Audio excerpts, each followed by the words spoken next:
Thanks for what you do with your podcast and all the rest. You're doing a great job. Hope everybody keeps tuning in. You get a lot of good info, a lot of insights, understandings of how to get strong, how to stay strong, how to use your strength. You do a great job, dude. You make things better than they are in real life, I think. If you don't follow Massenomics, y'all do it. Social media, website, everything. Massenomics. Yeah. Welcome to Massenomics, the world's strongest podcast. Find us on Facebook, Instagram, and Twitter at Massenomics. Make sure you go visit Massenomics.com. There you'll find the rest of our powerful content. While you're there, check out our store and buy yourself some of that sweet Massenomics gear. Welcome, everyone, to episode 131 of the Massenomics podcast. Your hosts are here again. I'm here, Tanner, and to the left is Tomahawk_D. What's up? Not too much. I was thinking about something. We both drive cars. We're car guys. Well, Yeah. you kind of are an all automobile guy without really being without being a motor guy. But the one thing I drive is my car. I don't drive my pickup and my motorcycle. And maybe you should tell people what kind of car you drive. That is important. It's a classic car. It is a classic car. American Muscle. It's a 2003 Buick LeSabre. But what I was thinking about, just literally as I pulled up to your house here and looked back at my car to make sure it was locked, I have never, ever washed my car. Not once ever? Not once have I washed it.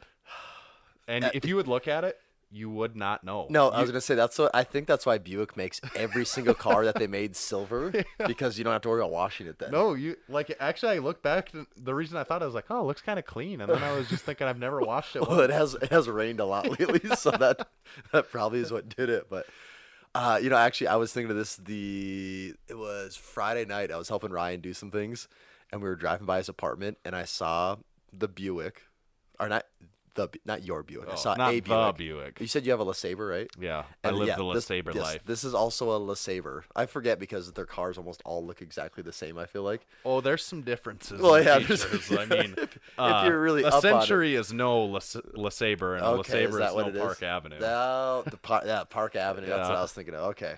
But I'm pretty sure it was a LeSabre, and it was like a teal color, and I have never seen that one. I think they generally come in silver, maroon, and white. Yeah, I know. I had a friend in high school that had a black Park Avenue, which I feel like only the nicest ones get the color black. Like that for the ultimate in luxury. Yeah. We'll step you up to that color, but yeah, there can't be more than like 4 paint colors out there. No, I don't think there is many choices. But they just stick to what they know, and they just do it really well. Yeah. I mean, customer for life, right? Yeah, that's right. Or at least until this car doesn't drive anymore.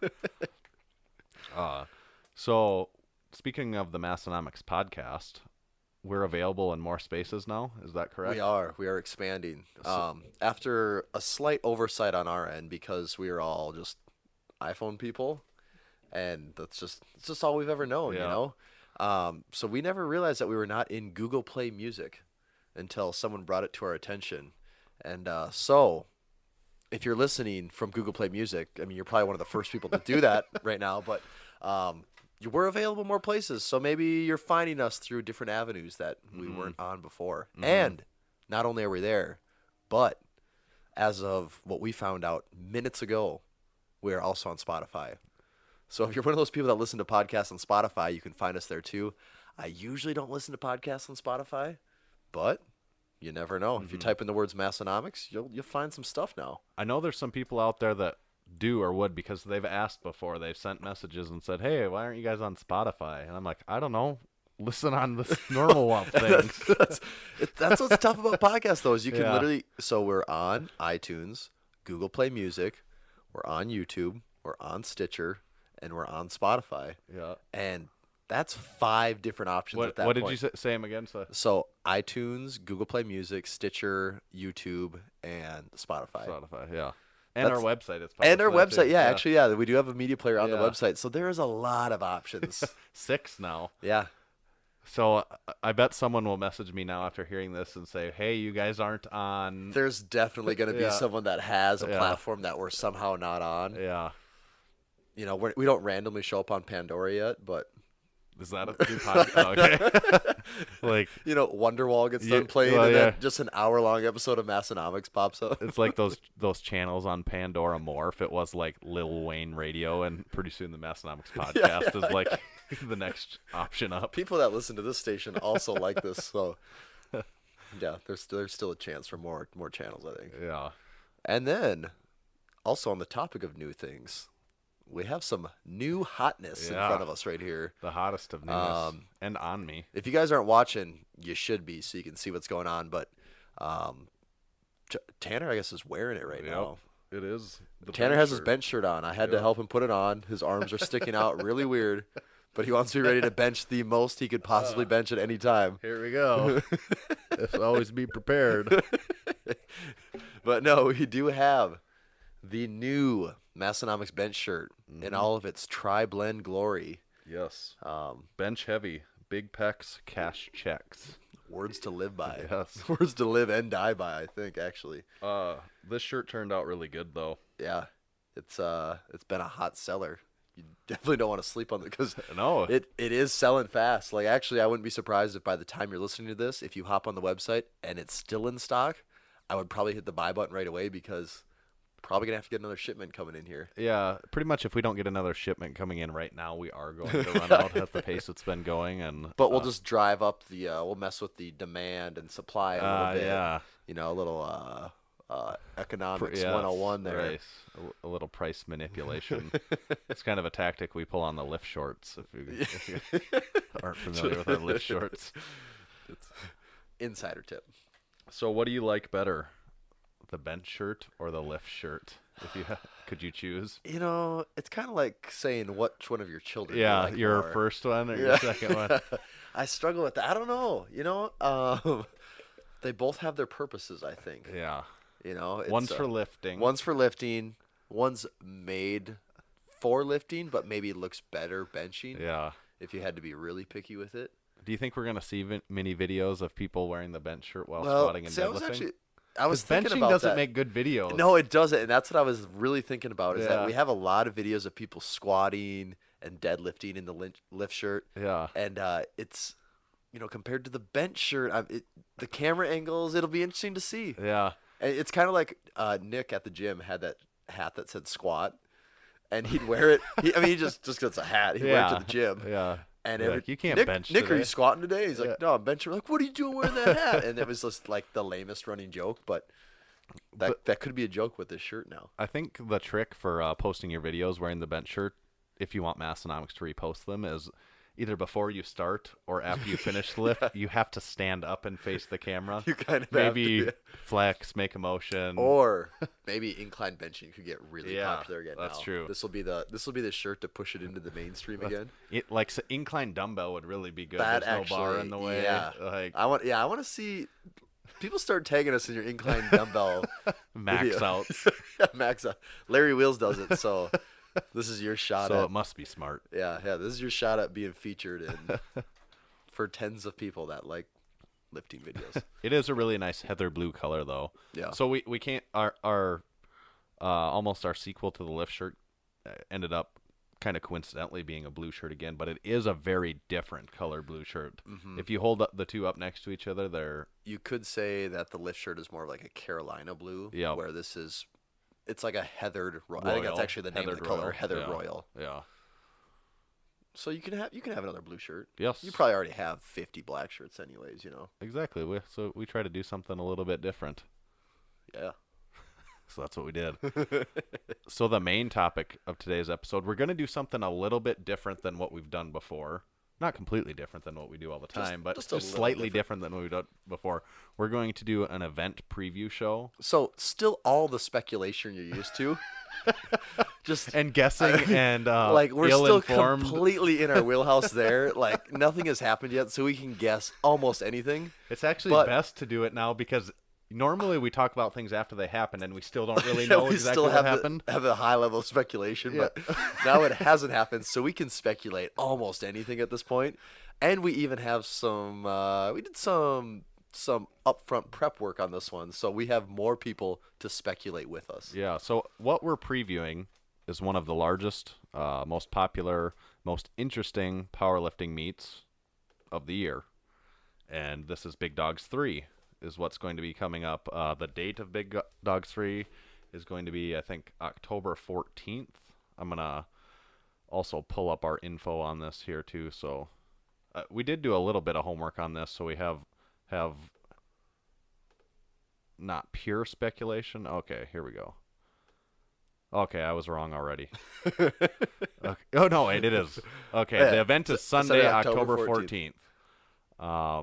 And it's Big Dogs 3, so this is their third year of it. 1 and 2, I didn't look this up, but the winners of the prior 2 years, last year did Andre win? You know, I don't even remember now. If he did, that was probably the last meet that he did, wasn't it? Yeah, I bet that's right. I guess we didn't look, or did Sean Doyle sneak in there? Maybe he won the first year even. Here's something already we got into that we didn't do our homework. Well, we didn't plan on having to give a history lesson. No, here, that's so. true. But the major sponsor of the event is Explosive Ape. And what do you know anything about Explosive Ape? Have you seen like Eddie Hall and some people? Yeah, like I was gonna that say that's the reason I know them is because I see like some of these other guys wearing them. I do get them. There's a lot fitness industry of apes. There's a lot of like ape primates branded companies, and so that's like why when you go to the Arnold and walk down. It's like, and there's ones you've never even heard of. Yeah, it's like there. There's literally probably like 15 different there's like of gorilla like, ape. Oh yeah, but once you mix in gorilla too, and they all have a different take on an ape or gorilla face and or body, and that's where after the Arnold, it really started to all blur in my mind because before that I knew 8 Man Strong, Explosive Ape, and I feel like there's like a shoe one too that I can't think of. I think like Ray Williams has stuff posted on his page all the time about it, but there was like those 3 that I would. For the most part, I had them separated, and then you go to the Arnold, and your brain is just saturated with gorilla ape brands, and I can't keep any of them straight at this point now. But that they are the major sponsor, and they must be. Do you think they're maybe not U.S. based? Because I see them sponsoring like a lot of. I wonder if they're English or Australian, maybe. Yeah, Australian or their make market sense. is more like strongman, even. Too, Yeah, you know. Yeah. But the meet is in Australia. It's been in Australia every year. The prize money for the event is $50,000. So there is some real money on the line. And last year Milanichev did win. Okay, so last year Milanichev won. What were the next the other two on the podium? Sean Doyle was second, and then we had the 3-way tie for third with Dan Bell, Alex Simon, and Eric Lillibridge. Okay.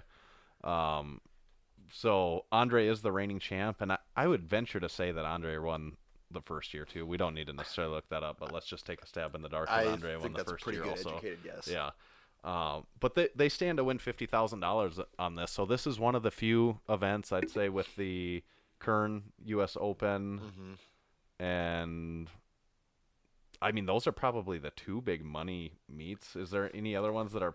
There's like Slingshot Record Breakers. Record Breakers is Bossa Bosses probably gives away some money and stuff, but we're talking and the tribute meet has a little money. I'm sure that'll be bigger next year even. But so that one's probably coming into that equation of those two. Also, the tribute meet is probably the next in line as far as those dollar amounts. But what's different about Big Dogs? It's down under. That's different. But there is no weight classes. That's right. That is to the point they don't even weigh you. Yeah, I don't think they weigh you. Which is kind of interesting. If you go on open powerlifting, at one point I thought, oh, these guys are up on their data, and then you're clicking on Andre Milanichev, and his biggest total he doesn't have a Wilks for it. So I'm like, oh, something must be wrong here. And then you look and it's Big Dogs. They don't even do any type of weigh-in, so you can't get a Wilks for it. Which, whatever. It doesn't really matter. It'd be cool to know like what it actually is, but again, it doesn't matter for this thing. But they almost like with intent won't. Yeah, they're almost saying is, like we don't give a. They're like making a statement of like we don't give a shit about Wilks. Yeah, which I do like. Total. I think it'd be cool if there were more meets like that. Like it's just biggest total. Like whatever happens. Yeah. So that's considerably different than anything else. But let's run through the competitors for this year in order of their largest total of all time. So number 1, of course, Andre Milanichev, and he's totaled 2513. Number 2 is Eric Lillibridge, 2458. So already we're at 60 5 pounds ish. Yes. Yep. Then do you know the pronunciation of? I don't know if you say Peter Petras. Yeah, I or... think that's right. He's tied with Eric at 24.58. The next man on the list, we had Dan Bell, also tied at 24.58. However, Dan has just recently, within the last couple weeks, said that he will not be competing in the event, and maybe we'll get in. We got some info from Dan, so we'll get into that a little bit more here later on. The next one is Sean Doyle, biggest total of 2,403. Then Odell Manuel, 2403 also, and he is the highest Australian.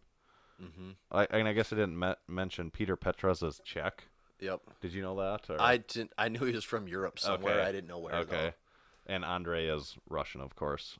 Brandon Allen is the next one on the list, 2387 total. And then the next Australian here, I think you say Gawain. And I'm not sure. I've I've never heard people of him say until it, I'd never heard of him until this. Yeah, he's at 2293. Then Shannon Florison, 2205. Luke Poley, another Australian, 2171. Vasa Samatua. Do you think something like that? Sounds about right to me. 2160. Dylan Hill. Why are these names so hard? Dylan 2160. Artur from Poland 2155, and Georgie 2138. Georgie. We'll just leave it at that. So there's quite a few Australians in there because it's in Australia, I Which assume. makes sense. Yeah. But the lowest total, 2,138.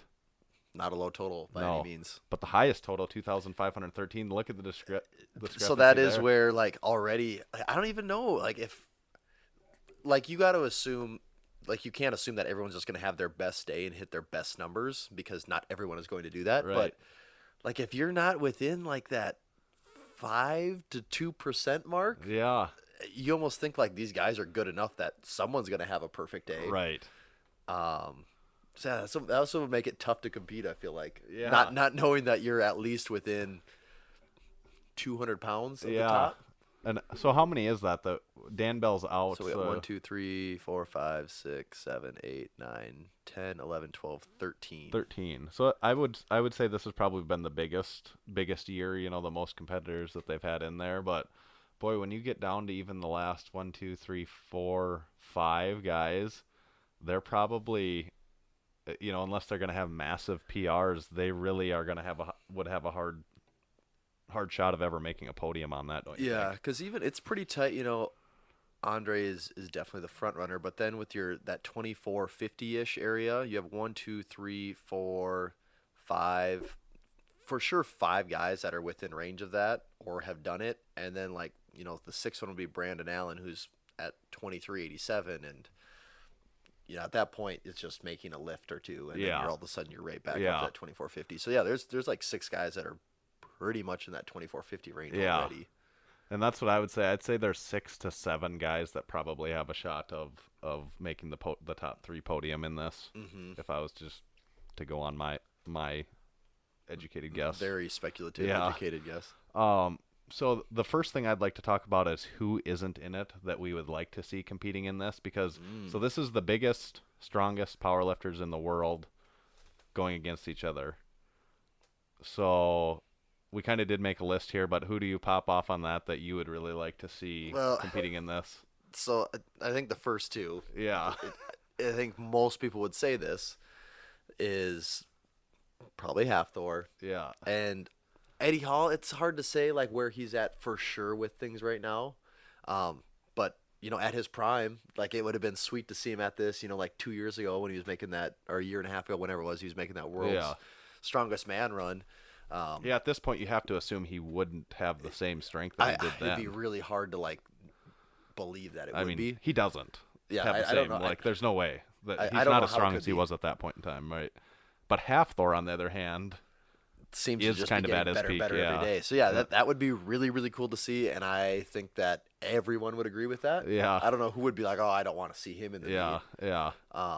And it would be huge, even from a spectator marketing standpoint. It's to be able to bill your meet as him being in it. That would be massive. It's like the jackpot right there, So that would be really cool. The next one, I think, and could be also super competitive, Ray Williams. Yeah. You know, we still have never seen Ray Williams in wraps. Right. So he's got his best total in sleeves, of course. Ray Williams is 2,436. So he's right in that very top group of guys, Yeah. and he's never used wraps before. I mean, So, like, in this case, like, he would probably have to, like, change up his training for a while to get used to them, Yeah. to get anything out of it. But, you know, let's say he gets 50 pounds out of it. right.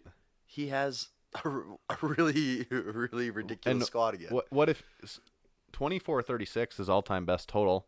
That could potentially, on a given day, win it even. You know, Yeah, like, for sure. he could, if he really wanted to be like, I don't want to learn knee wraps. I'm going to go in and compete in sleeves, and I think I can win that way. You know, like, it would be possible with a total like that. Yeah, and also, like, lately he's had a little more trouble with depth. Yeah. And not to say that these guys aren't tough, but they're probably not to the same standard that he's used to. So, like, some of those, like, ones that have been more borderline and debatable probably were okay here. And why haven't we seen Ray in this, and why won't we probably ever see Ray? Like, So, I mean, we've kind of talked about it with him. He He's told us is that he just wants to go down as, like, one of the greatest of all time in the IPF, right? Yeah. I mean, that was pretty much his reasoning. Yeah. So that's probably not something that we're going to see happen unless something changes big time. Maybe towards the end of his career, he'll That's just what I say, want. screw it, Yeah. I'm taking it all. Right. That'd be cool, though. Yeah, I would. It would be fun to see. Next is another one. I don't know why this guy isn't in it. Yeah, that's surprising. That's probably, to me, the biggest name that's still, like, really pushing things right now is that Vlad. Yeah.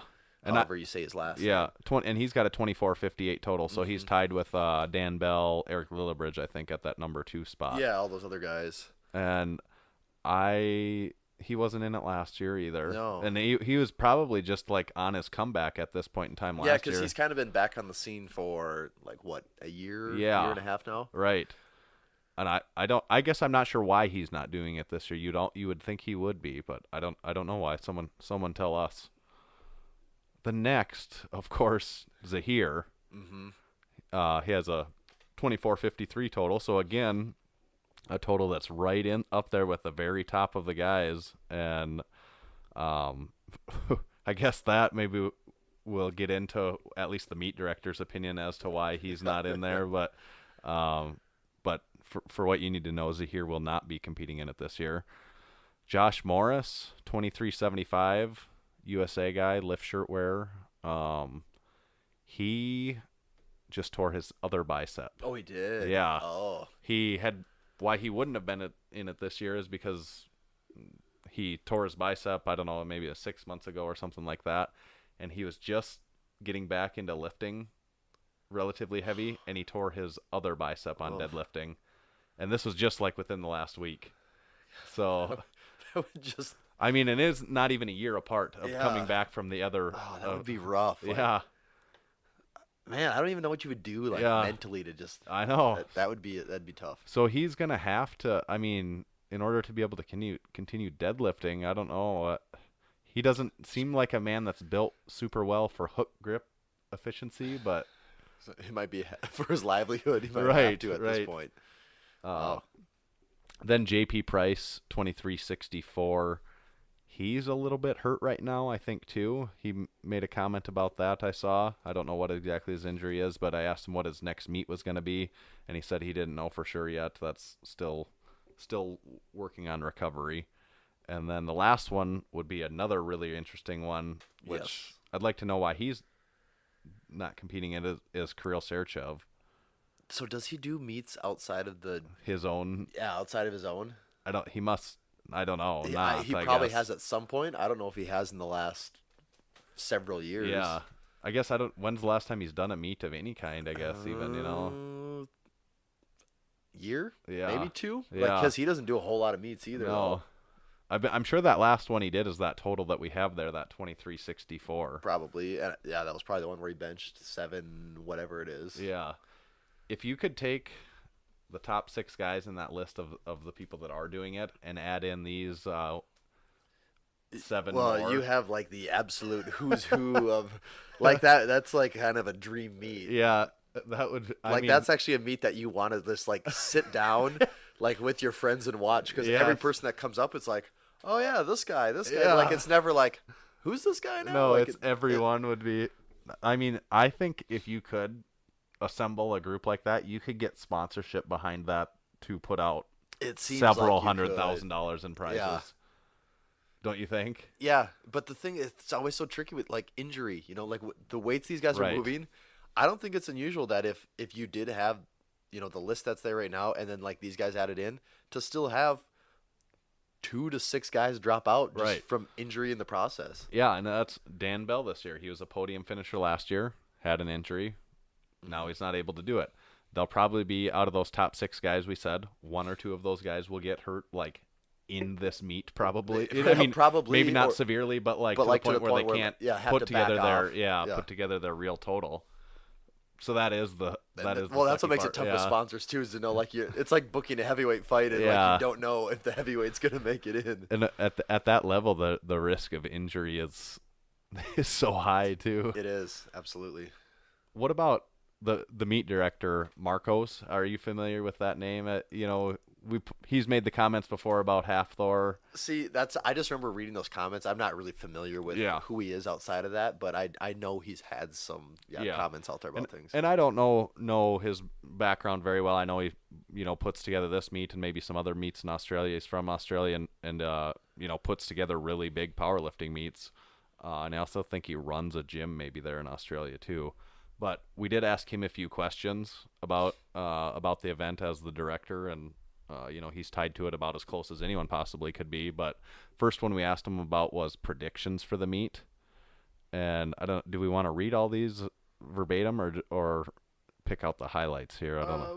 We could probably pick out some of the highlights here. Yeah. I mean, he didn't have a super long comment here, but basically he just said, with 4 lifters that have gone to 1,100 kilos and 3 more who are going to, how do you pick? He thinks they're going to have 11 guys total over 1,000 kilos, and this will be the most 1,000 kilos in one event. The most they've had before is 6 at Big Dogs too. And I don't think it's unreasonable to think that you'll have more than that. Right. But yeah, he didn't really have a for sure answer there, and I don't blame him at all. No. Then we asked him if there was anyone else he'd like to see compete. We kind of went over our list, and this goes over most of the same guys. He said Vlad would be really nice, and JP Price. Josh Morris was close. He said Zahir does not do head-to-head. So that was his comment on Zahir, and he says just check his past results. Not once. And he said it like all capitalized once. Not once has Zahir ever gone head-to-head against competition like that. Big lifters, yeah. And that may be true. I don't know that for sure. So, I don't know his meet history. But I'm kind of taking his word for that. On that. He hasn't competed a whole lot lately either. So that's, it's right. hard to say there. And he mentioned J.P. Carroll and Kirill Serchev also he mentioned. We asked him, what about the IPF guys?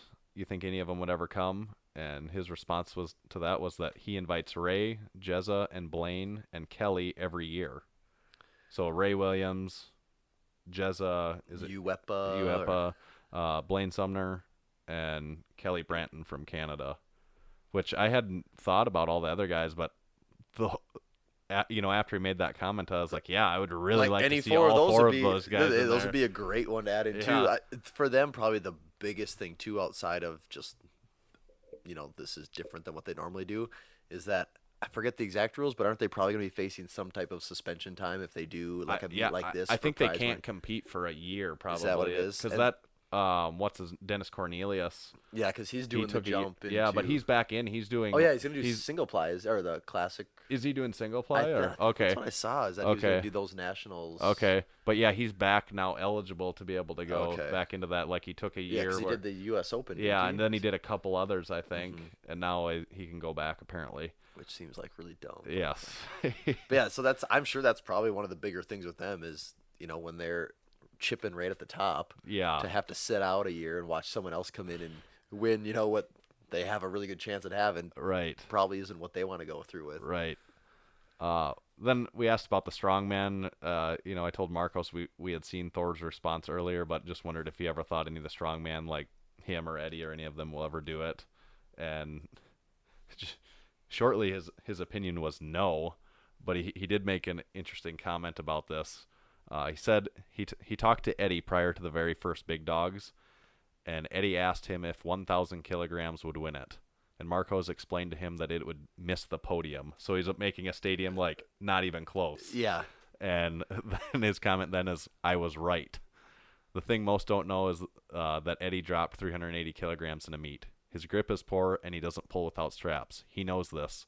Why else would he not do it? So just really getting right to the point on that one. Which those are fun comments to hear. This said, Thor is strong, but his ego may prevent him. If the world's strongest man finished 6th in the powerlifting meet, it would look bad. Which that's true. Mm-hmm. If the world's strongest man finished 6th in a powerlifting meet, that would look really bad. I'm sure he would go 1,100 kilograms. I think he'll do a small meet one day and put up a big total. No strongman is ever going to win big dogs. Same as no powerlifter is ever going to win world's strongest man. What do you think about that? So I think that is a very very interesting statement there. Yeah. And it's I don't know. I mean, from one standpoint, yeah, it's never going to happen because no strongman at the peak of his career is going to stop doing strongman to do powerlifting. Yeah. And same thing, like, do you ever see a powerlifter, like highly competitive powerlifter, make the jump into strong? Like, that never happens. No. At least not in a like competitive way. No, so it's easy to say that no power lifter is going to win world's strongest man, right? I think most people agree with that. It's almost a rule. What was Eddie Hall, 6'1"? Yes, I think so. So yeah. I mean, it's almost a rule that 6'1", you at least have to be 6'1", yeah, to even be competitive. And even then, you got to hope that the events are kind of in your favor too. So yeah, I don't see that one. I think it would be more likely that a world's strongest man would come over and half Thor. Make a shot at. Well, even like now, you're seeing so many of these guys, and I know it's with straps, but just 1,000-pound deadlifts. Yeah, like it's not like at the Arnold. It was. That's just like what they're doing. What was that video? I think it was just yesterday. Martin's at like 800 for a set of 8, and it didn't. He look could like have done more. I think his exact statement was like more left in the tank, and 100%. Yeah, he was not hitching at that point. He wasn't struggling. Like, it was just like you loaded up the bar and he's all right. Let's get this set done with and banging out 8. And I don't know. That was I don't know impressive. what these guys, I'm glad you brought that. Yeah, up I don't know what too. these guys' training looks like, but I don't know if a lot of them do that. Like in full meet prep, are they? Well, even at this meet, how many guys are gonna pull over 900 and like actually have a good like? I think there's gonna be a lot of guys that will call for 900, and I think there'll be several that will maybe even take it above their knees. I don't know. The problem has been hanging on to it for a down command. Yeah, these guys with these huge totals in the super heavyweight, I don't. Eric is a 900-pound deadlifter if he can get there, but you're talking about he's gonna squat 1,000 pounds. Yeah, they're all gonna squat 1,000 pounds or more. Yeah. So you're asking them after, and they're probably even gonna take a second attempt that's 1,000 pounds or right at it on squat. So they're gonna squat 1,000 pounds 2 or 3 times, close to it, give or take. Mm-hmm. Then go through 3 bench attempts, all 500 plus, and then deadlift 3 times. And on the third one, you're probably looking at a 900 plus. So that's the thing. Like, I think I don't know if anyone's ever squatted and pulled 900 pounds in the same meet. Both. I feel like Milano. I don't know. But I don't know if he's pulled. Yeah, if he's actually had a 900-pound pull. Yeah, because I'm sure he's gone well over 1,000 squat, and then 600. In that 600 area on bench would give him 16, and then 9. Yeah, maybe he is just at 900. I mean, it's got to be really close. So it says it says raw, his best deadlift is 892. Right. So I don't know if there's been a 9 and 9 or not. If there is, there's got to be only like one person that's done it. Right, but just the point of it, those guys are strong enough to do it. Eric Lillibridge is strong enough to deadlift over 900 pounds, but it's doing all of that in one meet on the same day. And these guys at the highest level of the super heavyweight, they're moving the most weight.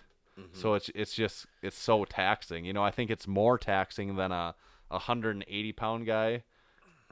you know, then yeah, doing 180-pound guy, pulling 600, right, and squatting 600. Yeah. You know, doing his equivalent maxes both on the same day. I think just the cumulative effect of those I don't huge think it weights, scales the same as right.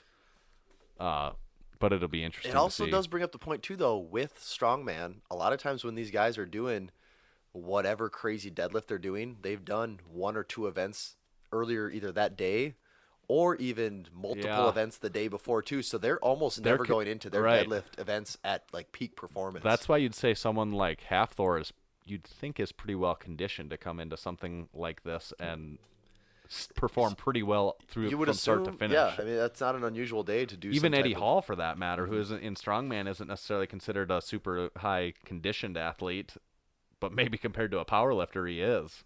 Yeah. Their work capacity, I think it's safe to say, is probably big, or at least at their prime was probably better. Yeah, I don't know if we'll see it. I guess Halfthor is the one that maybe we'll see someday do it, but I don't know if we'll get to see that or not. I'd like to see it. Yeah. I wonder, do you think we could break now? Might be a decent time for a little stat action. We'll come back to this. We interviewed a couple of the lifters and get their predictions on the meet, and then maybe at the end we'll throw out a couple of our own predictions of who we think is going to finish and how they're going to place. But until then, should we do the stat of the week? Yeah. Do we got stats? We got stats, boys. We always got stats. I just have to get to it. Okay. So we found a stat that actually goes pretty well with our topic here. It's a topical stat, all I right. would call it. But this is the open powerlifting stat of the week on the Massenomics podcast. Today we're going to talk about the 3 biggest totals ever achieved in raw powerlifting. Raw with wraps? Yes. Okay. Raw with wraps. In either lumped all together, raw with wraps or but so basically you're talking raw with wraps. The 3 biggest totals ever. Would you like do you want to try and name? Well, I'm going to go with Milanichev. And let me tell you, it's kind of a trick question. Well, So I'm going to go go because I think it's Milanichev, and maybe Milanichev? Correct. Really? Okay. The 3 biggest total raw achieved ever are Milanichev. Wow. That's kind of the third. I knew the first one. Yeah. I was pretty sure Yeah. the second. The third was a guess, though. good guess, though. Where'd you come up with that name for the third one? and it's not, it's not shocking when you think about it that it is, but when you say it, it's like, oh, that is kind of surprising that he has put together the 3 best ever, and they are 1140 kilograms, which is that 25, 13 or 18 or what? 25-13. Yeah. Yep. And then 1125 and 1120. So nobody has bested that. 1120 is just over what Dan Bell, Peter Petras, and Vlad have all done. That so a 2480 and is there a 2460 something? Probably he has actually quite a few meets. Yeah, 2469. Yeah, so that one is that 11 Raw Unity. Yep. 2014. So that one's still another 10 or so pounds above all those other guys. Wow. Yes, when you look around, I'm sure some of the because they're mixed in, so I'm sure some of these are single ply. But when you're on open powerlifting and run through just all of his meets, 1, there's a crazy number of them. There is, and then 2, you got to go all the way back to 99 to have one where he totaled under 2,000 pounds. Wow, he's been doing it since 1999. Yeah, his first meet in here is 98. So he's on 20 years, and we're still talking about him winning the biggest, baddest powerlifting meet of the year. Yeah. With 20 years under his belt. I didn't realize he was 40 years old, or he could be 41 now even. But, yeah. What was his last meet? On here, the last one Big Dogs 2. Big Dogs 2, yeah. So he's 41 then. Yeah. But wow, yeah, starting at 21, like, it's just boom, boom, boom. Like, 23, 24, he had like 3-4 meets those years. 30, when he was 31, he has 1, 2, 3, 4 more meets. Kind of 32, he only had 1. Yeah, man, he just does a lot of meets. Yeah, that's impressive. I didn't know he had that type of history to him. Yeah, so he's 1, 2, and 3 on the all-time list. Not bad. Which I think with that experience, like, kind of shows that, like, when he does meets, he never goes like that's what they always say is he never goes like 5 for 9 at a meet. Right. Like, it doesn't happen. Right. And I think it kind of goes back to just his history. Like, he knows himself. He knows what he can do. He knows how everything works when it should be working. Yeah. And it shows. Yeah, I think a lot of these guys kind of look up to him as the gold standard to a certain point as far as actually competing goes and how he performs in competition. Not just his strength, but actually like how he performs in competition. Mm-hmm. So should we get into some of these lifters, some of the actual competitors' previews here of how they think the meet's going to go down? Yeah, let's do it. Okay, so the first guy we talked to, Dan Bell, who actually now is out of the meet. He said he's out because he had his gallbladder removed, and he also had some maybe other health issues. But although I didn't talk to him about this, but I mean, he's obviously getting pretty healthy pretty quickly already here. Like, I think I saw him squat 975 this week. It was this week. So, and I think was it a bench video? I think he did 500 for a set of 3 or 4 or 5, something like that. Yeah. So when I saw that squat, I was like, "Are you sure you can't compete?" Because like, he just squatted 975, but I suppose he's not at his peak, his and you best. know what? Like maybe he even is. Maybe he is 98% of where he is, but you have no idea when you're having surgery. Like, if it's going to be a 1-month recovery, like his strength going to be 6 months out. Like, there's just a lot to worry about. And like, even if you think about it, the percentages like that, if he is just at like 97.5%, 3% of 2,500. Right. Like, it's you're going to be talking 300 pounds. It's probably close to 100 pounds. Like, that's the difference of potentially winning or being like 8th probably, you know, and I don't think he wants to go and be 6th, 7th, 8th, you know, he wants to go and contend to win it. So that's probably why he's not doing it, even though he is still looking pretty strong. But as far as predictions, from Dan Bell. Yep, from Dan Bell, this is what he had to say. Eric will go 25-18 and win big dogs. Then I'll go 25-25. Well, should say 25-18 would break the all-time world record, is why he's throwing out that number, I think. Then I'll go 25-25 at Reebok Record Breakers, and I said that wrong, at Slingshot Record Breakers, and we will all be a happy family again. LOL, LOL. So he's saying... totally seems like a response from him. And it probably sounded more like this. So he's saying Eric's going to win and break the record, and then Dan's going to go ahead and break that record back a little bit later here this year. Then he said he's got nothing but love for Eric. If Andre goes 8 for 9 or 9 for 9, he won't lose, though. But it is Eric's year.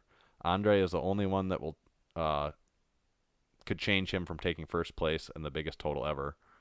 He also says Sean comes back with a big fire under his ass, as he will give Peter Petras a run for his money. But this is his final order, I guess. He kind of he flip-flopped on this a little bit, but it's... So this way he can't be wrong, yeah, right? So in his final order, he listed Andre, Eric, Peter, Sean Doyle 4th. So Andre, Eric, Peter is his... Actually, you should read the full order all the way to the bottom of what... This is a quote from him. Because Andre, Eric, Peter, Sean... Is it Gawain? Is that what it said? Yeah, I think so. Gawain, Brandon, blah, blah, blah. Which I really like that blah, blah, blah at the end, because it's kind of, even as we were reading all those other names at the beginning, you could tell we didn't really know them very well, and I assume Dan, once it gets to a point, he doesn't follow them real closely either. Another competitor that we talked to, Brandon Allen, we asked him for predictions. He said... There's a top 7 guys who can all take 1st or 7th, depending on who has the most successful attempts. I honestly don't know how to score it, LOL. And I said, what if we held your nutsack to the fire? He said, Eric, myself, Odell, or Sean, or Andre, if he doesn't get hurt, will win. Or Petras, if he doesn't get hurt. So in a way, he had a similar answer to Dan, where it's just like... No one wants to make any hard calls on this thing. And I asked him, so do you think there will be a new world record total by the end of it? And he said, yes, Eric and or Andre. So he's saying one of those two will go above the 25 marker. So they are kind of going through this as being the favorites right now. Yes. These guys don't want to completely admit it, but that's kind of how it's shaken out. Right. And what about the last question? Last question. Maybe most important question for Brandon. Brandon, if you had to blow one of the competitors, which would you choose and why? Answer, Odell, because he's a handsome SOB. And being from New Zealand, I'd imagine he has a healthy diet with a lot of fruit, so it probably doesn't taste too bad. Well-spoken and thoughtful. Yeah, a thoughtful answer, I would say, don't you think? Did he come up with that on the spot? Yeah. He didn't take him a long time? No. I think he knew. He already had thought. He had already gone through this? He thought all these scenarios out in his head. Well, yeah, you don't want to be caught off guard, so. Yeah. Well, it worked out for him. So that's what we didn't get a chance to talk to Eric or Sean, but that's what these guys. And last time we tried to talk to Andre, we realized there's a pretty significant language barrier there. We would just sound. Yeah. I mean, I would love to get his opinion, but yeah, we probably wouldn't facilitate that process at all. No. So what do you think about doing our own predictions here? Do you So, have a own predictions. podium finish? I'm going to go with the three-peat for Milanichev. He's had a year to get everything in line.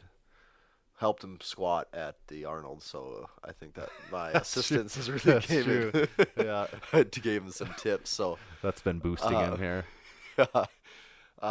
So yeah, I'm gonna say Andre 1 and Eric 2, and then 3. I'll go with Peter Petrus. Okay. I think that's my 1, 2, 3. So do you think anyone will go above? Do you think you're saying Andre will win? Do you think him, or I guess any of the other ones will break the world record total? Andre's total of 20, or break 2,500 or. I don't think anyone will. I think if 2,500 is getting broken, it's the world record. Yeah, they're not going to go because for at that it point, yeah, at that point you're not like your They'll third, go for your the third 5 more attempt points. isn't Yeah. 10 more pounds. Like Right. So it's either going to be like again 2450-ish, or Yeah. I think the world record total. Yeah, we'll say Andre gets it by probably a couple pounds. Yeah. A couple pounds he gets it. What do you think? I think I'm gonna go with Eric Lillibridge. Eric, okay. Although, it's been a while for him, for me too. And I've just seen a few. I mean, granted, people post their good stuff, and he hasn't posted a lot, but some of his videos, he just looks really. I mean, he's done it before in the past. He does have that ace in the hole of he kind of lives in Australia sort of now too. Right. So that does. The travel thing is a thing. I know, like Brandon's even going a full week before. Why wouldn't you though? Like, yeah. I don't get why you wouldn't. If there's 50,000 on the line, you're gonna like just bust your ass, like getting in on some crazy weird flight or not be ready. Like, you cannot do that at this point. So that is almost worth something. At like these guys that are from Australia, that there is some value in that, I think. Or the guys that go, or Andre's super used to traveling. He goes all over all the time. Maybe that helps him too.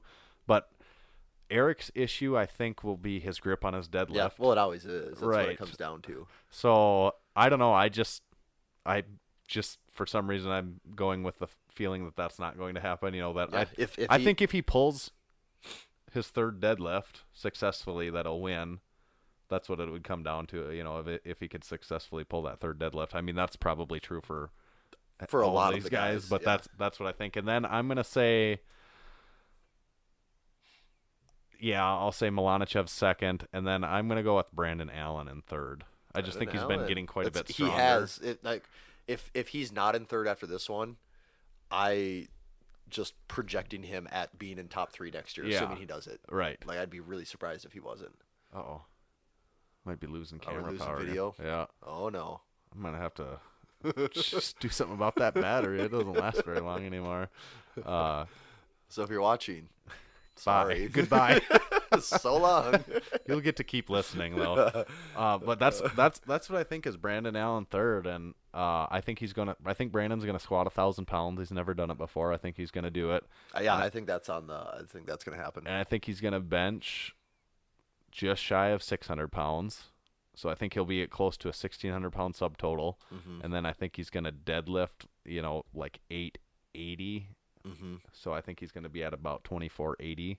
So I think he'll be just shy of those guys 'Cause that are didn't going he for the at 25 plus. Was it at the U.S. Open? Didn't he do like an 80-pound jump or something for his deadlift, like something crazy he'd never done before? I think it was like a 45 pound jump, but he But went that was up to beyond anything. yeah, that he's way beyond his best that he's ever done in a competition or the gym or anything. And he pulled it to it was lock just out. it was just a slipping. Yeah, it was thing, a grip. Yeah. So there again, a grip issue. But I think he'll get 24, 50-ish plus, and will be good enough for third. And I'm also basing that on the fact that I don't follow Odell Manuel. I don't follow Dwayne Johnson. Sean Doyle, I guess I wouldn't bet against him. He's got a super big deadlift and always pulls big. So that's kind of his ace in the hole going into the final event, is that he's going to be able to make up ground on the deadlift usually against some of these other big guys. But that's my prediction. Brandon Allen third. Eric Lillibridge first. Either that or he will get hurt and will not get first. That's. Oh yeah, that's okay. We should also do one over under on number of guys have to drop out due to being hurt, and this can be even leading into like the week before, 2 weeks before. Yeah. Out of these 11, so over under on 3 not being able to finish the meet. I would. That's kind of a hard line. Like I would almost say over. Over, you think yeah. so? Like, yeah, I wouldn't be surprised if one is out before leading up. Yeah, Like, yep. just out, like someone gets sick or just things Yep. aren't going right, and you don't go into this meet with things not feeling right. So yeah, one drops out.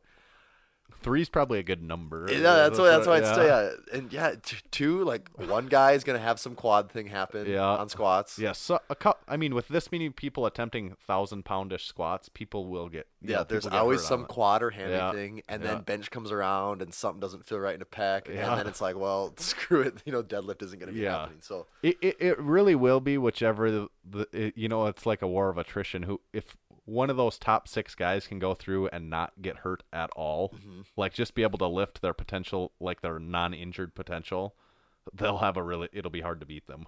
Yeah. Just if Andre goes, like what Dan said, if Andre goes 8 for 9 or 9 for 9, he's probably not going to lose. Like, I just don't see it. Yeah. Yeah, he's right. Yeah. So that's Big Dogs 3 in a nutshell. Oh, and then how can people watch it? Oh yeah, there is a live stream, and it's free, I think, right? Is that Yeah, I believe so. It's and I think it's maybe posted on their website. Yeah, live feed will be free. And there is a donate button available, Markos said. So if you really like it and want to maybe support this meet and help make it bigger in the future, I guess you can donate. Throw some cash your way. I guess I would like to. I'm gonna maybe try to watch that if the live feed is free. I mean, I'd be curious to see now, that. the real question is though, with this whole What the time time, zone yeah. thing, when Maybe when I is this? retract that. Is it on after 9 p.m.? That might be too late for you, Tanner.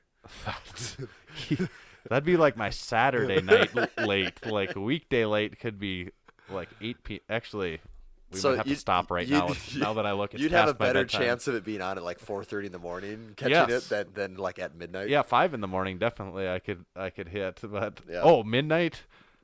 That's just like I have no not man's even land. watched a show at my house at midnight in like a year probably. So we just gotta hope that they're not doing that for this thing. Oh, you have to catch the Instagram highlights. It might be a morning thing though, actually. I wouldn't be completely If it's surprised. an evening thing for them, They gotta be like they have to be about 12 hours apart from I think us. so. We'll speculate. Yeah, on we'll that. just keep They're the 12 speculation. It is 12 hours. It's definitely 12 hours. I think Australia's just one time zone. There's nothing else going. It's just 12 hours. Yep. That's what it is. All right. 6 p.m. 6 a.m. it'll be on. So that's what we know about Big Dogs, and now you guys know it too. You'll be hearing this. It's coming out the week leading up to Big Dogs here, so now you're prepped and ready to go. yeah, you know what to watch for. You know to check it out on the live stream. You've completed your Big Dogs meet prep. Yep. You're ready to perform your best. You got all the homework in just like us now. Let us know your predictions. Hit us up with comments on the predictions, though. I'd like to hear what the general popular opinion is on who they think's going to win too. What else do we got? Do we got any time for any big lifts? I know we had some big lifts on the, but where are we at on that? We could look at some big lifts here. This is another one of our recurring segments that we cover. There are some fun ones in here. So yeah, Huck Finn had a 535 bench. Was that? Yeah. He just yeah, just like he always does, just whipped out a bench. So yeah, Yeah. nothing too surprising there. That is interesting though. Like he's been coming back. He from has a been, yes, pec yes. injury, so that's kind of why. Yeah, it's and I'm more- not saying that to like Yeah. downplay it at all, but like, yeah, I mean that guy's just like a benching machine. So Right, It's no right. surprise in that respect. Right. I don't know who is it, Lasha or? Yeah, I don't know how you. I think he's Georgian. Oh yeah. He's 'cause- friends with the Georgian bull. Yes.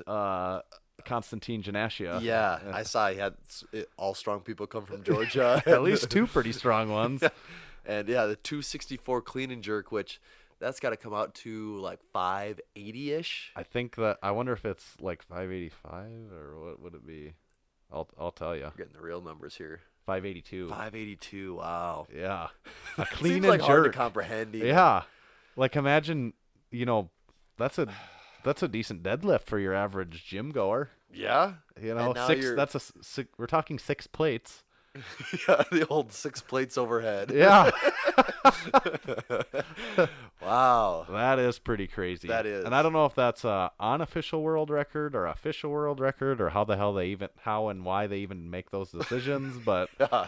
it's a lot. I know That is really cool. It's yeah. a Massenomics world record. We're going to start keeping our own. So. Yeah, we'll give that. The only way it could have been cooler is if it had 6 metal plates on each side. I would really like to see that though. Oh, Like- it would look so fake. Like, Yeah. At least when it's the Olympic plates, it's thin. It's- They're different you're like, colors. I don't It's know like, how much it Yeah, is. it's like there's quite a few on there, but I don't know for sure what's going on. But just straight up 6 metal plates on there, that would look pretty cool. It looked like he could have had a little more in the tank even. I don't I'm know. sure. Yeah. Yeah. What I guess other stupid records. Yeah. Larry, and stupid in the way that they don't make any sense. Yeah. Larry Wheels 225 times 70. Yeah, on the And bench. I think his comment was even better because it wasn't along the lines of like, this is like a lifetime goal. Yeah, It's like, a yeah, lifetime goal of 225 by 70? makes no sense. No. And that is in the best way. It makes no sense. So that was pretty cool because, yeah, why not? Larry can't go a week without setting No. a PR. Well, and I sometime, think it's not. We don't have it on here, but he re-upped his seated shoulder press. Yeah, what's that, PR2 5 515. I think he did now.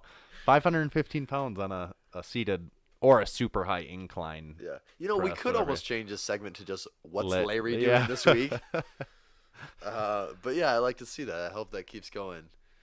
Who's this next guy here? Andrew, and I don't know how you say his last name. If it's House, it's Hause. Have you ever seen him on Instagram before? Maybe if I see him. I think Eric Lulabridge has trained with him maybe once before, and he's a monster. I mean, his lifts that he's starting to put up are pretty freakish. He's 20 years old, and he just went over 900 for the first time. He did a 901 squat, and it looked really good. And like, I would say, watch out for this guy. Is he American? Yes. Was it like out of like the monolift? Was Yes. that- Yes. Okay. Yes. Yep. I know. And the that video. and he is just think for a second. I know I said 20 Yeah. years old, but just think about that. Like, imagine yourself when you were 20 years old. And then my he total's squatted- almost doubled since then. So. So yeah, I'm sure he'll do the same 1800. Yeah, that is crazy. thing. though. That is That you're hard to 20 years old and doing that, and his deadlift is ridiculous too. He reminds me, the way he lifts and the way he deadlifts and stuff. It reminds me a lot of Eric Lillibridge. I get the feeling that he looks up to Eric Lillibridge You would assume quite yeah. a bit in his training. Then the last one, who's Stacey that gal? Burr. Oh yeah, 525 squat. that's a lot. That is a lot. Yeah. Yeah, there's just no way around that. And if I remember right, I think if this is the right lift of hers that I'm thinking of, she said she tried it and missed it. Maybe, and then she went back. And, yeah. like she probably got pissed off, and Which I wouldn't want to be in her way when she's have pissed you off. ever done Yeah. that? No. Like outside of like your newbie years of no, like I maybe can't not come knowing. back, and Oh, I don't I've- even try it. I guess you I know like that's something like in the beginning, a lot of lifters like, oh, you miss it, and like some people can even come back, but have never, same boat as you, never Right. like missed something and been like, yeah, let me take that for Right. another shot here. And, Maybe the situation could come up like on a squat if you just got like for a goofy off technical balance. reason, yeah, I could see that, but If man, you knew that's- it was a technical reason, Yeah. but no, not just like not just a like, oh, I ground it out and I just couldn't quite get it. Let's try it again. yeah, it's tough to come back. So that's crazy that people can actually do that. Yeah, those are some big lifts. big ones. I guess that's why they call it big lifts. That's where the name came from. It's not just a clever name. Yeah. Who will make big lifts next week? Well, I have a general idea of who one person might be. Larry Williams. Larry just moved to L.A. too. I saw that. Yeah. Living that Hollywood life. Yeah, he's going to be training at He's Zoo Bradley Culture Martin's and Barbell Brigade. And just think of the some things other- he's going to do at those places. Yeah, I know. He said BTC won't be with him quite as often, but will be around sometimes. Black Tom Cruise. Yep.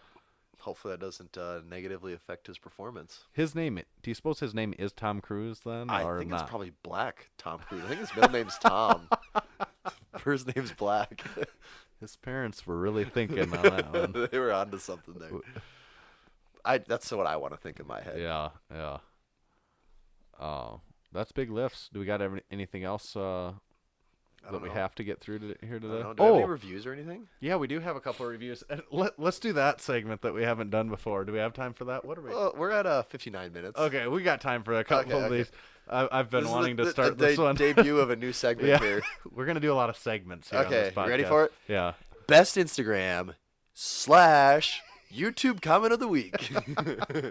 And there's two of them because we haven't done it we didn't do it last week. I do like this segment already. What do you want to read it, Tanner? Sure. or- So I'll do the first one here. This is on the Jim Williams lifting legend Maybe we should post. explain what this, if Yeah. the title wasn't self-explanatory enough, what this segment consists of. What we're gonna do is take one of the best air quotes comments on our either Instagram or YouTube from the week and put it on here because we get some really good ones. So these are the We're using these best. words loosely, if you can't tell. So we featured Jim Williams in our lifting legends, who was a freak. Also, like, did you see What it? one was he? 675 Oh, pound yeah, bench. yeah, He's yeah.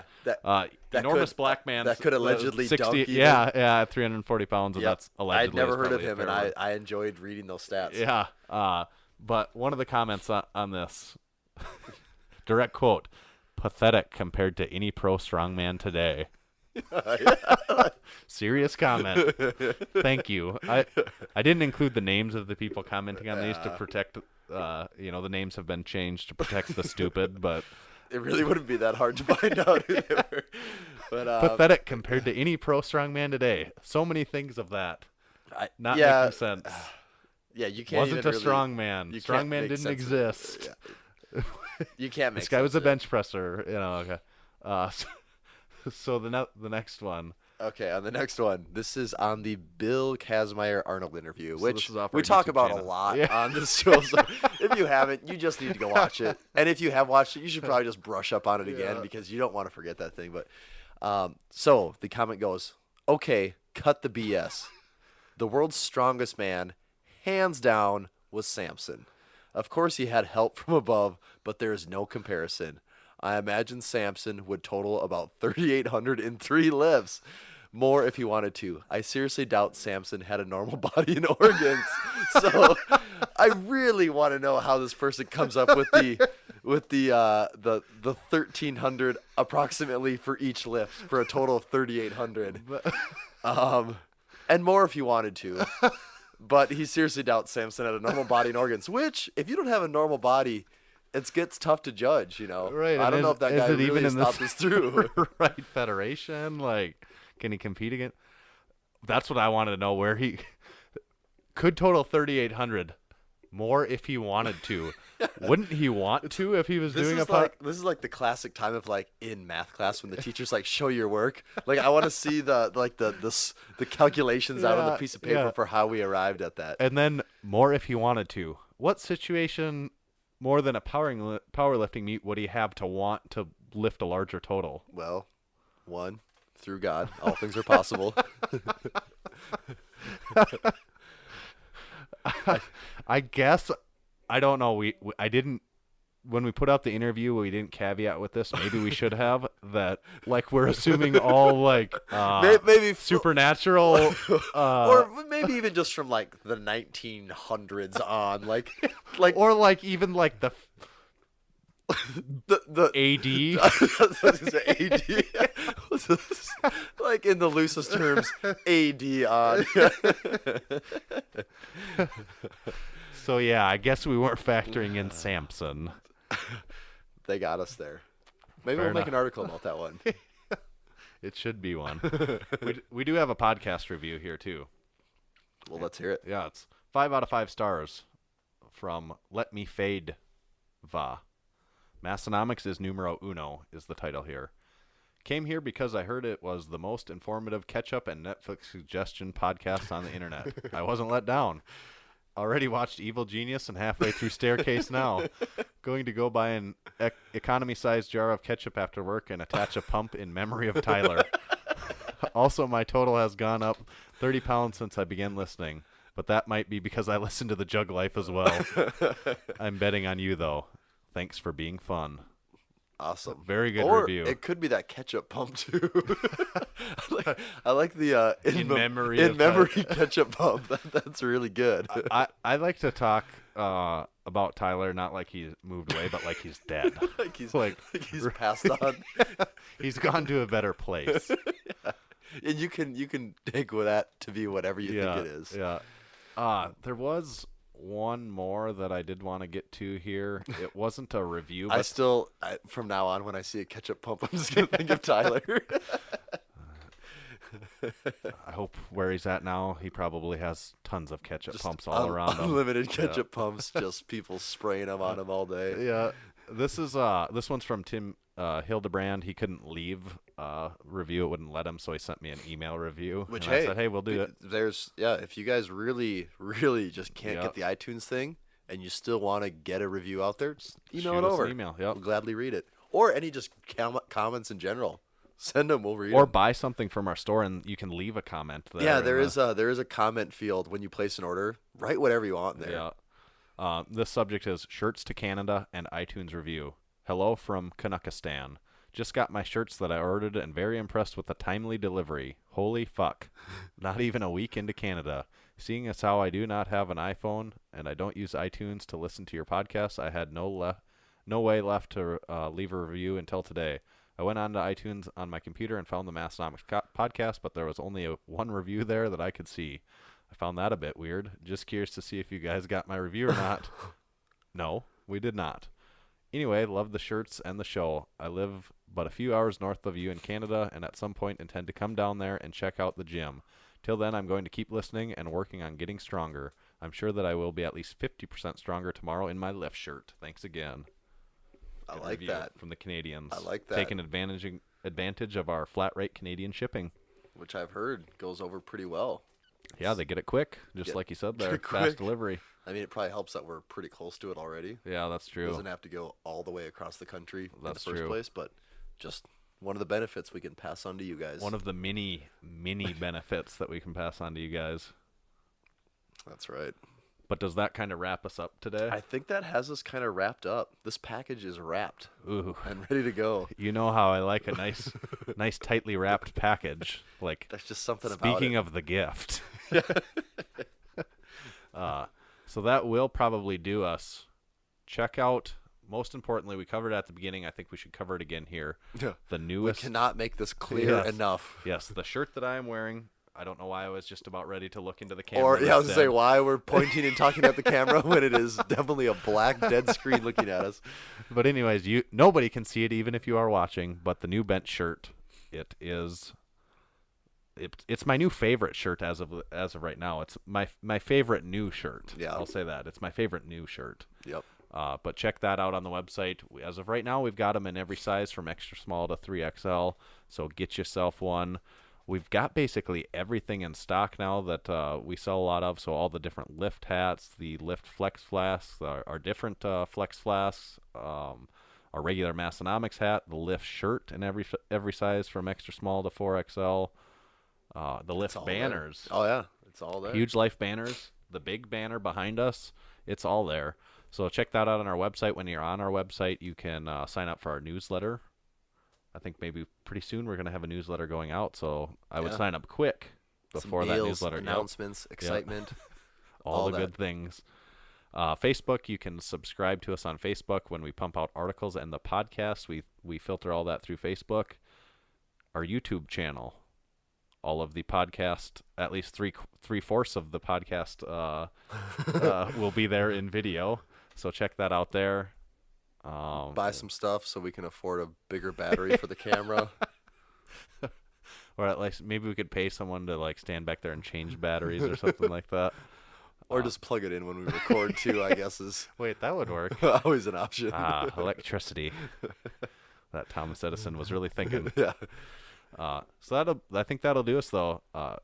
Instagram, we got that still? Oh, we still do have that. What do you got on the You on can the find IG? me at Tomahawk_D. And you can check out the official Massenomics Instagram account, which does, we did just recently celebrate 10,000 plus followers. Woo! And that's at Massenomics. Hashtag road to 20,000 followers. Hashtag road to 100,000 followers. Hashtag road to 1 million followers. That's right. Later. You just heard the Massenomics podcast. With your ears, you're welcome. Check us out on Facebook, find us on Instagram at Massenomics, and make sure you visit Massenomics.com and buy some of that sweet Massenomics gear. From your friends at Massenomics Studio, home of the world's strongest podcast, stay strong.